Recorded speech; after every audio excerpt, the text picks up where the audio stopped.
So Tim, obviously, get a chance to look back at the film from this past week. Yeah. I mean, what were some of the big things that you felt like needed to be worked on? Just detail stuff. I didn't think we finished blocks well. I didn't think we, both perimeter and inside. I think just had to get back to basics in football. I don't know. It was weird. I don't know if we had so much time to prepare for a game. We were over prepared. In terms of just like wanting to play so bad and wanting to do things so well that we forgot the detail to it, and the little things in the game, stepping with the correct foot and hat placement and, things of that nature are huge in this game. You're a game of inches. And so, sometimes when those things didn't go right, things didn't go right for us at times. So, but there was some good things, early on, especially just late enough. We got to finish. We got to learn how to. I just got done telling the team, we got to finish blocks, we got to finish runs, we got to finish drives, we got to finish third down. You just got to finish, and so that's been a big emphasis for us this week. I know Doran's talked about it a couple of times, saying that, this kind of maybe humbled the team a little bit. Do you feel like that's been the case from the offensive side of the football so far? Yeah, I think if anything, it got our attention. It really got our attention that we got a lot of work to do, and I think we're a little bit younger, maybe than the other side of the ball. There's some guys that played in their first games, truly playing, right? I know guys have played some special teams, but going out there and playing 40 or 50 snaps on offense, we probably had 7 or 8 guys doing that for the first time. And so it was a learning experience for them also, and also just the intensity in which the game requires for 4 quarters, right? You go out and practice for an hour. It's way different than playing on a Saturday in a hostile environment, and way different. So I think it was a great learning experience for us. Was it a coincidence that it was hard to kind of push the ball downfield on the sidelines? Keon had 1 catch on the left sideline, but there wasn't a lot of sideline vertical plays. We missed some. I just think, like everything, it goes back to detail. It goes back to just playing what the defense gives you. I think there were some things they took away that they were cognizant of to not allow.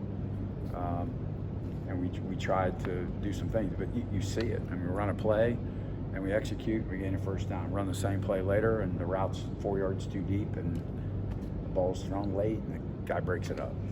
Same play, same would have been, we're just too deep on the route. It was details, just the little details that took place from keeping us on the field.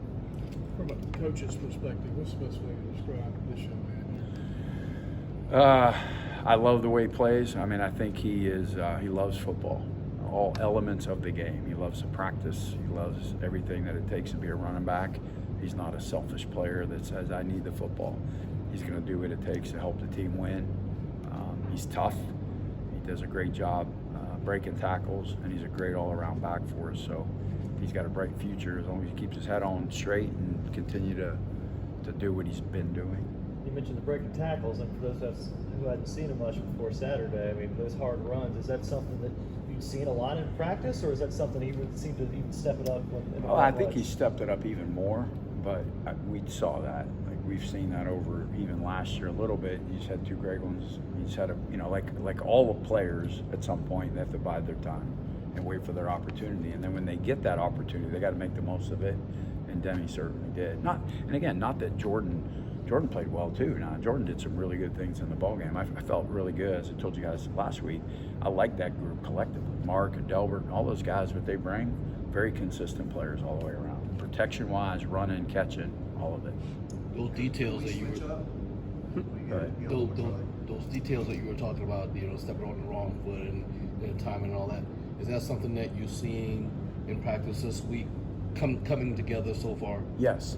I think, again, when I said it got our attention, I think our players, they realized how important those things are, right? Stepping with the correct foot, hat placement, getting the correct depth on a route, correct split on a route. All of those things now, they're like, I got you, coach. You can tell them and coach them and show them and over, and there's some guys, and then they get out there, they just go. Anxiety takes over, adrenaline takes over, and it's 2 yards too deep. I know, and then we're off timing and off platform, and it's a bad throw and it's incomplete, right? So those things take place, and now they're starting to realize, like, okay, I got to be better at that, because why? And when you can show them, there's nothing greater than showing players film after a game. The bonus was we had a W with it, you know, and so you could learn so much from a game like that.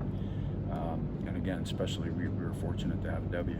How do you see your H-back situation shaping up? Well, you know, obviously it hurt losing Trent. He was having a great game, blocking, catching. I mean, boy, he was running physical, like just like we had hoped and saw him finish last year.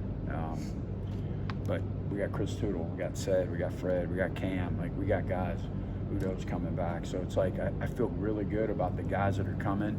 And, you know, like everybody in our program, next man up. So they're all taking it on themselves, like, hey, man, I'm getting this opportunity. I'm not going to let it go to waste. And so they're preparing really hard, and they've had great week of practice now, all of them. Great week of practice.